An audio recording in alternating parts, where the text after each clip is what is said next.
Hi, I'm Steff Chalk, Executive Director of the Plan Sponsor University. I'd like to talk today about liability for retirement plan committees. Liability when they're serving in a fiduciary capacity to oversee the assets and the procedures within a retirement plan. There are two areas that I want to talk to you about today. One is the capital preservation asset that's utilized within a retirement plan, and the other is the utilization of the language in a document that's considered to be the investment policy statement. Recently there was a case brought against a company, and don't really want to mention the name of the company because it's questionable whether they really did anything inappropriate or not, but the law firm that brought the case is the firm of Schlichter, Bogard, and Denton. And that firm, along with the participants, felt that there was a breach of fiduciary responsibility by the company and the company's committee that oversees the retirement plan, maintaining a money market account for participant assets. In this particular case, the accusation was that the retirement plan committee maintained a fund, which was the money market fund, that produced a microscopically low rate of return for plan participants. Now, this may be the case, but the committee themselves wasn't really responsible for where interest rates had been and the decline of the rates in money market funds over the last 5 to 10 years. So, the question becomes, would a stable value fund have been a better place to have the money? From a pure return standpoint, it's very easy to say yes.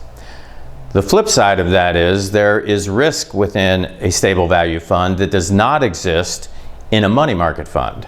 So I think a big takeaway at this point is that the retirement plan committee has a very difficult job in picking the correct investment option and picking the correct asset class if they're going to be judged after the fact. The plan sponsor has the responsibility to make certain that the assets are safeguarded. The retirement plan committee is operating normally in a fiduciary capacity, so they also have that responsibility to safeguard the assets.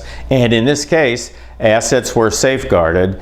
I personally see the return and the loss of the return as a secondary issue, but the plaintiffs have a different feeling. The second area where there's been a point brought in this case is the fact that the investment policy statement specifically stated that the funds selected will be in the upper 50% of all funds in that asset class.